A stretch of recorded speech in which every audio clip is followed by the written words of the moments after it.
നമസ്കാരം, അമൃതാണ്. അപ്പോൾ എന്തായാലും ഇന്ത്യൻ EV മാർക്കറ്റിൽ ഒരു ബെഞ്ച് മാർക്ക് സെറ്റ് ചെയ്തിരിക്കുകയാണ് ഇപ്പം മഹീന്ദ്ര. പക്ഷെ മഹീന്ദ്ര സെറ്റ് ചെയ്യുമ്പോഴും ഇലോൺ മസ്കിന്റെ ടെസ്ലയായിട്ടൊരു നല്ല കോമ്പറ്റീഷൻ ഉടൻ തന്നെ വരാനിരിക്കുകയാണ്. കാരണം ഈവൻ എനിക്ക് തോന്നുന്നു ടെസ്ല ഇന്ത്യയിൽ വരുന്നു എന്ന് പറഞ്ഞ് ന്യൂസുകൾ വന്നിട്ട് കുറേ നാളായി. മേ ബി ഇന്ത്യൻ കോമ്പറ്റീറ്റേഴ്സിന് ഒരു ടൈം ഷെഡ്യൂൾ കൊടുക്കുന്നതാണോ പ്രിപ്പയർ ആവാൻ വേണ്ടിയിട്ട്. കാരണം ടെസ്ലയൊക്കെ എത്തിക്കഴിഞ്ഞാൽ പിന്നെ ടെസ്ല അങ്ങോട്ട് ലീഡ് ചെയ്യാം, മാർക്കറ്റ് ലീഡറാണ്. പിന്നെ BYD ഓൾറെഡി ഇന്ത്യയിലുണ്ട്. ഗ്ലോബലി നോക്കുമ്പോഴത്തേക്ക് BYDയും ടെസ്ലയാണ് ഒരു നെക്ക് ആൻഡ് നെക്ക് കോമ്പറ്റീറ്റേഴ്സ്. അപ്പോൾ ഞാൻ കുറച്ച് നാളുകൾക്ക് മുമ്പ് ഹ്യുണ്ടായിയുടെ അയോണിക് 5 റിവ്യൂ ചെയ്തിട്ടൊരു വീഡിയോ ചെയ്തിരുന്നു. അപ്പോൾ അന്ന് അതിന്റെ കോസ്റ്റ് ഏതാണ്ട് 50 lakhs ആണ് പ്രൈസ്.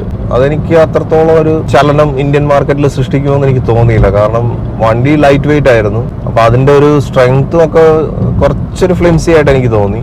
എങ്കിലും നല്ല കംഫർട്ടബിൾ ഡ്രൈവ് ഒക്കെ ആയിരുന്നു. പക്ഷെ ഈ ഒരു കാര്യം ഞാൻ ശ്രദ്ധിച്ചിരുന്നു, വളരെ ലൈറ്റ് വെയിറ്റ് വണ്ടി പോലെ എനിക്ക് ഫീൽ ചെയ്തു. പക്ഷെ അതിനെയും കൂടെ ചലഞ്ച് ചെയ്തുകൊണ്ടാണ് ഒരു കാർ വന്നത്. ബെഞ്ച് മാർക്ക് സെറ്റ് ചെയ്തിട്ട് അതിന്റെ പ്രൈസും കൂടെ ഏതാണ്ട് 20 something സ്റ്റാർട്ടിംഗ് പ്രൈസ് എന്ന് പറയുമ്പോഴത്തേക്ക് അൺബിലീവബിൾ. അവിടെ ശരിക്കും മഹീന്ദ്ര ഹിറ്റ് ദ ബുൾസൈ എന്ന് വേണമെങ്കിൽ പറയാം. എനിക്ക് തോന്നുന്നു ഇതിന്റെ R&D ഒക്കെ ഒരു ഡെവലപ്പ് ചെയ്ത് വന്നിട്ട് ഒരു കുറെ നാളുകളായിട്ട് ഇതിന്റെ ടെസ്റ്റിംഗ് നടത്തിക്കൊണ്ടിരിക്കുകയായിരുന്നു. കാരണം ഇതിന്റെ ഒരുപാട് സ്പൈ ഷോട്ട്സ് ഒക്കെ വന്നായിരുന്നു. എന്താണ് ഈ വണ്ടി എന്ന് ആർക്കും മനസ്സിലാവുന്നുണ്ടായിരുന്നില്ല. സ്പൈ ഷോട്ട്സിലൊക്കെ ഇതൊരു പെട്രോൾ കാറാണ് അല്ലെങ്കിൽ ഒരു ഡീസൽ കാറാണെന്നുള്ളൊരു കൺഫ്യൂഷൻ ആയിരുന്നു. അപ്പൊ അതിൽ മറ്റൊരു വിശേഷം എന്ന് പറയുന്നത്, ഇപ്പൊ ടെസ്ല നമ്മൾ കഴിഞ്ഞ ദിവസങ്ങൾക്ക് മുമ്പ്, ദിവസങ്ങളല്ല ഏതാണ്ട് ഒരു മാസം മുമ്പ് നമ്മുടെ ഒരു 4000 tons വെയിറ്റ് ഉള്ള ഇന്ത്യയുടെ ഒരു സാറ്റലൈറ്റ് ഓർബിറ്റിൽ എത്തിച്ചത് SpaceX ആണെന്ന് ഒരു വാർത്ത വന്നിരുന്നു. We are one among the global space റേസിൽ അത്യാവശ്യം നല്ല ഒരു പൊസിഷനുള്ളൊരു കൺട്രിയാണ് ഇന്ത്യ. എങ്കിൽ പോലും നമുക്ക് ഇത്രയും ഭാരമുള്ള ഒരു സാറ്റലൈറ്റിനെ ഓർബിറ്റിൽ എത്തിക്കാനായിട്ട്, ജിയോ സ്റ്റേഷനറി സാറ്റലൈറ്റ് ആയിരിക്കും അല്ലേ അത്, മേ ബി അത് ഒരുപാട് ഫംഗ്ഷൻ. ഇപ്പോൾ ഈ എയർക്രാഫ്റ്റിനകത്ത് കമ്മ്യൂണിക്കേഷനൊക്കെ കൊടുക്കുന്ന, ഇന്ത്യയിൽ അങ്ങനെ ഒരു സംവിധാനം ഇല്ലെന്ന് തോന്നുന്നു. ഇത് വരുന്നതോടുകൂടി ഇന്ത്യയിൽ കൂടെ പറക്കുന്ന എയർക്രാഫ്റ്റ്സിനകത്തും ഇന്റർനെറ്റ് ഫെസിലിറ്റി ഒക്കെ പ്രൊവൈഡ് ചെയ്യാം ഈ ഒരു സാറ്റലൈറ്റിന്റെ സപ്പോർട്ടിലൂടെ പറ്റും. അപ്പൊ ആ സാധനം എന്തായാലും ഇലോൺ മസ്കിന്റെ SpaceX ആണ് കൊണ്ടുപോയി സ്ഥാപിച്ചത്. സക്സസ്ഫുൾ ലോഞ്ച് ആയിരുന്നു. സക്സസ്ഫുൾ ലോഞ്ച് എന്നുള്ളൊരു പേര് SpaceXന് ഇല്ല. എന്ത് തൊട്ടാലും ആദ്യം ഒരു 4-5 ഫെയിലിയേഴ്സ്, ഭയങ്കര കോംപ്ലിക്കേറ്റഡ് ഫെയിലിയേഴ്സ് ആയിരുന്നെങ്കിലും പിന്നീട് അവർ ചെയ്തതെല്ലാം ചരിത്രമാണ്. ഈവൻ EVസിന്റെ കാര്യത്തിൽ പോലും അന്ന് ഇലോൺ മസ്ക് ഒന്ന് നെഞ്ചുമിരിച്ച് നിന്നുകൊണ്ട് തന്നെയാണ് ഇന്ന് EV യുഗം തന്നെ ആയി മാറിയിരിക്കുന്നത്. ഇപ്പൊ എത്ര വലിയ ഓട്ടോമോട്ടീവ് ജയന്റ് എന്ന് പറഞ്ഞാലും ജനറൽ മോട്ടോഴ്സ് ആണ് ഈ ഒരു കാര്യത്തിൽ വളരെ കൺഫ്യൂഷൻ അടിച്ചു നിന്ന് അവർ പോലും ഹമ്മർ റിവ്യൂ കൊണ്ടുവന്നു കഴിഞ്ഞു. അപ്പൊ ഞാൻ പറഞ്ഞു വന്നത്, ഈവൻ ഇലോൺ മസ്കിന്റെ സ്റ്റാർലിങ്ക് നെറ്റ്വർക്ക് ഇന്ത്യയിൽ ഫുള്ളായിട്ട് കൊടുത്തിട്ടില്ല. അതിന്റെ ലൈസൻസ് എന്തോ പെൻഡിങ്ങിലാണ്.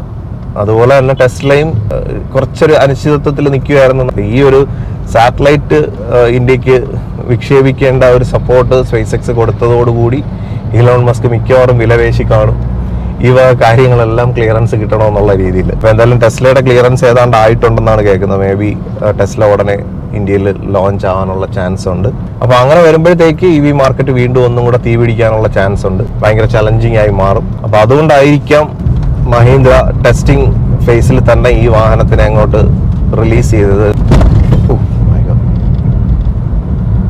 ഇത് പുതിയ പാലമാണെന്ന് തോന്നുന്നു കേട്ടോ. ഇവിടെയാണ് വെള്ളപ്പൊക്കമൊക്കെ വരുമ്പോൾ വെള്ളം കയറുന്ന സ്ഥലമാണ്. അപ്പോൾ അതുകൊണ്ട് പാലം പൊക്കി ചെയ്തിരിക്കുക. എന്തായാലും ഇന്ത്യയുടെ ഒരു സാറ്റലൈറ്റ് അദ്ദേഹത്തിന്റെ സപ്പോർട്ടിൽ നമുക്ക് വിടേണ്ടി വന്നെന്ന് പറഞ്ഞു കഴിഞ്ഞാൽ അദ്ദേഹത്തിന്റെ ആ റേഞ്ച് എവിടെ എന്നുള്ളതാണ് ഞാൻ ആലോചിക്കുന്നത്. നമ്മൾ ചിന്തിക്കേണ്ടത്, പണ്ട് നാസയൊക്കെ നിന്നിരുന്ന സ്ഥലത്ത് നിന്ന് ഒരു വ്യക്തിയുടെ സ്ഥാപനം മറ്റ് രാജ്യങ്ങളെ സപ്പോർട്ട് ചെയ്യുന്നു എന്നുള്ളതാണ് അതിൻ്റെ അകത്തുള്ളൊരു അതിശയം എന്ന് പറയാം. ഇത് എന്നെ സംബന്ധിച്ചിടത്തോളം ഭയങ്കര അതിശയോക്തിയോടുകൂടിയാണ് ഞാൻ ഇതിനെ കാണുന്നത്.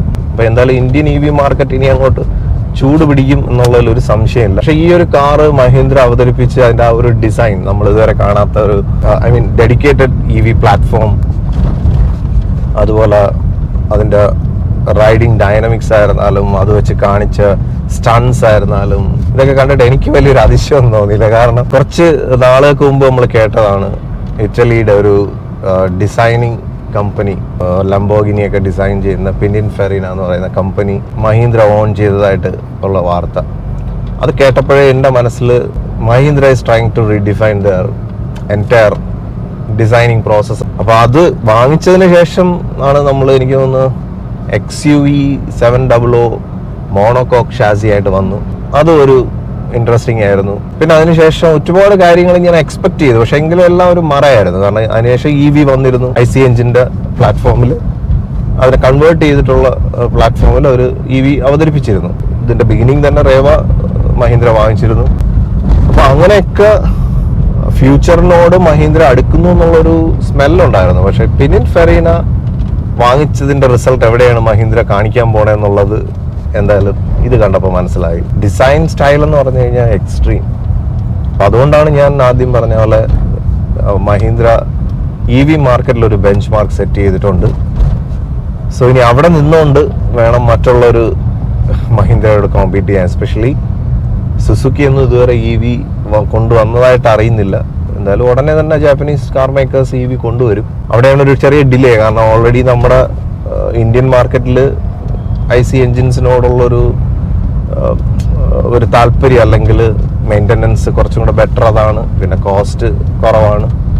EVs എന്തായാലും കോസ്റ്റ്ലി ആണെന്നൊക്കെ ഉള്ള കുറേ ഒരു മനോഭാവം ഉണ്ടല്ലോ. മനോഭാവമല്ല, ദാറ്റ് ഈസ് ഫാക്ട്. അപ്പോൾ ഒരു EV വാങ്ങാൻ അതിൻ്റെ കോസ്റ്റ്, ഇനിഷ്യൽ കോസ്റ്റ് നോക്കുമ്പോഴത്തേക്ക് EV വാങ്ങാൻ പലരും മടിക്കുന്നുണ്ട്. ഇവൻ ഞാൻ പോലും EV എന്നുള്ള ഇതുവരെ ചിന്തിച്ചിട്ടില്ല. അപ്പോൾ എന്തായാലും മഹീന്ദ്ര ഇനി റൂൾ ചെയ്യുന്ന ഒരു ലെവലിലാണ് നിൽക്കുന്നത്. അപ്പം ഞാനിത് കമ്പയർ ചെയ്ത് പറയുന്നത് ഇതിന് 5 സ്റ്റാർ റേറ്റിംഗ് കൂടെ കിട്ടിയിരിക്കുകയാണ്. അവിടെയാണ് എനിക്ക് അതിൻ്റെ അയോണിക് 5 ഭയങ്കര ഒരു ഡിഫറൻസ് ഫീൽ ചെയ്യുന്നത്. കാരണം ഇറ്റ് കോസ്റ്റ് അറൗണ്ട് 50 lakhs. അപ്പോൾ അത് വെച്ച് കമ്പയർ ചെയ്യാൻ പറ്റുന്നില്ല. എന്ത് മാജിക്കാണ് മഹീന്ദ്ര കാറിൽ ചെയ്തിരിക്കുന്നത് എന്നുള്ളത്. അതുപോലെ ഒത്തിരി ഫീച്ചേഴ്സ് ഉണ്ട്. ഐ മീൻ അഡാസ് ഒക്കെ കൊടുത്തിട്ടുണ്ട്. Level 2 ആക്കിയിട്ടുണ്ട്. ഐ മീൻ അൾട്രാ ഫ്യൂച്ചറിസ്റ്റിക് ആയിട്ടാണ് കാറിനെ അവർ അവതരിപ്പിച്ചിരിക്കുന്നത്. Hats of two Mahindra. വേറെ ഒന്നും പറയാനില്ല. സോ പ്രൗഡ് ദാറ്റ് അതൊരു ഇന്ത്യൻ കമ്പനിയാണെന്നുള്ളതിൽ സോ പ്രൗഡ്. പിന്നെ ട്രൈബറിനെ കുറിച്ച് കുറച്ച് വിശേഷങ്ങളുണ്ട്. അത് ഞാൻ അടുത്തൊരു വീഡിയോയിൽ പറയാം. അപ്പോൾ എന്തായാലും മറ്റൊരു വാഹന വിശേഷമായിട്ട് നമുക്ക് വീണ്ടും കാണാം. Thank you for watching and thank you for supporting me.